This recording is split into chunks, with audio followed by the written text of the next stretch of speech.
everybody, this is Alex from Digital Dreamlands, and this week I thought we would take a look into our character controller. Alright, so first up here, you can see that we have the item manager script that was written by me, but cleaned up a lot by ChatGPT. A lot of these scripts have been cleaned up a lot by ChatGPT. I have a nice tool I did a video about that I've been using to help me with all this. But you can see we have a list of all the hat objects, and we have a list of all the clothing objects, and then just random variables that determine which one the player is wearing. So then we move into the all-important character move script, which first it takes, oh my god, this script is so messy. I haven't even taken a shot at organizing this one, but we have a list of all the ragdoll rigid bodies and all the components it needs to work, and it needs a lot to work. A lot of this code is actually from features that just no longer exist in the game. Like, all of this is for when the movement was supposed to be slipperier, and it just didn't feel good, so I took it out.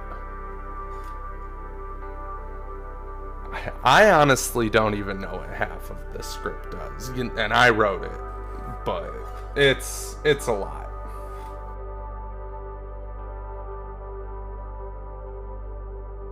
So then we can move into the player attack script. And it's pretty simple. When the player presses the attack button, a projectile shoots out. But what makes it complicated, and you can see in the gizmos, is there is a circle around the player. If there is an enemy in range of that attack, the player auto-aims at the enemy. And of course you have to have your jump sound here that makes it go boing when you jump. And here at the bottom is our pause menu script and our clothing manager. It's just real simple stuff. It keeps track of what items you've unlocked.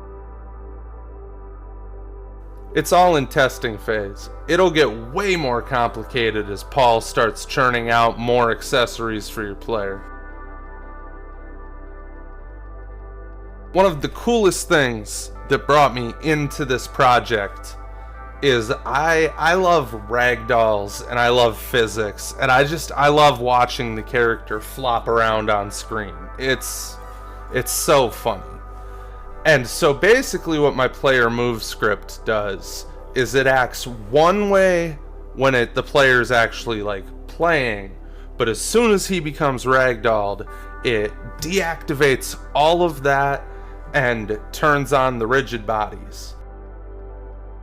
Then how does the game know where to respawn you? Since you can see the the capsule collider that is the player stays where he was when he got hit. And that's why I invented a piece called a player follow, and it just follows the ragdoll. And then when you press the button to respawn,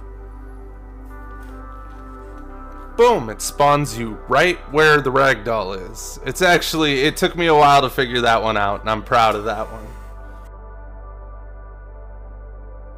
But alright everybody, that's enough on the player controller. I will see you next week for another devlog of Rockabye.